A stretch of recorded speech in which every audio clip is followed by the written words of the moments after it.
Hi friends, இன்னைக்கு நம்ம பார்க்க போறது ஒரு சிம்பிள் அண்ட் டேஸ்டியான பூண்டு சட்னி. வாங்க எப்படி செய்யறதுன்னு பார்க்கலாம். இதுக்கு தேவையான பொருட்கள் ஒரு கப்பு பூண்டு பல்லு, அப்ராக்சிமேட்டா 60 பல்லு வரும், 8 காஞ்ச மிளகா, ஒரு துண்டு புளி. இப்போ ஒரு வாணல்ல 1 டீஸ்பூன் எண்ணெயை ஊற்றிக்கோங்க. அது நல்லா காஞ்சதுக்கு அப்புறம் நம்ம எடுத்து வச்சிருந்த காஞ்ச மிளகாவை வதக்கிக்கணும். இப்போ காஞ்ச மிளகா நல்லா வதங்கிடுச்சு. அதை நல்லா கருகாமல் வறுத்து எடுத்துக்கோங்க. எடுத்து ஒரு மிக்ஸி ஜாரில் போட்டுக்கோங்க. அது போட்டதுக்கப்புறம் பூண்டை வதக்கிக்கோங்க. இப்போ புளி ஆட் பண்ணிடலாம். பூண்டு ப்ரௌன் ஆகிற வரைக்கும் நல்லா வதக்கிக்கோங்க.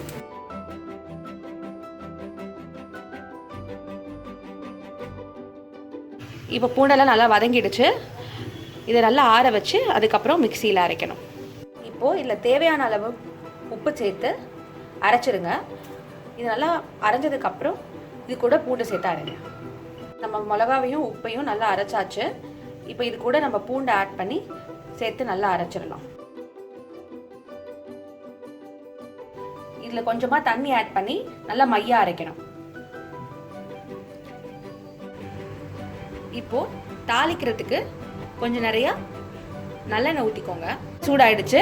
நம்ம கடுகு போட்டுடலாம்.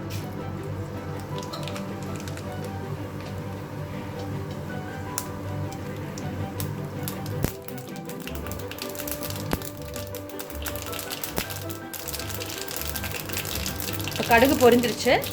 இது கூட நம்ம கருவேப்பிலையை சேர்த்துடலாம்.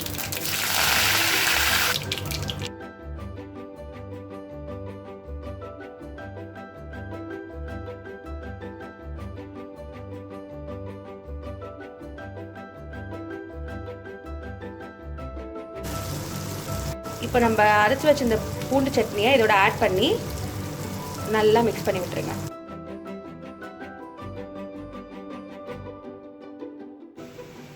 இப்போ நம்மளோட டேஸ்டியான பூண்டு சட்னி ரெடி ஆயிடுச்சு. இந்த வீடியோ உங்களுக்கு பிடிச்சிருந்ததுன்னா லைக் பண்ணுங்க, ஷேர் பண்ணுங்க, மறக்காம இந்த சேனலை சப்ஸ்கிரைப் பண்ணிடுங்க. Until then, bye.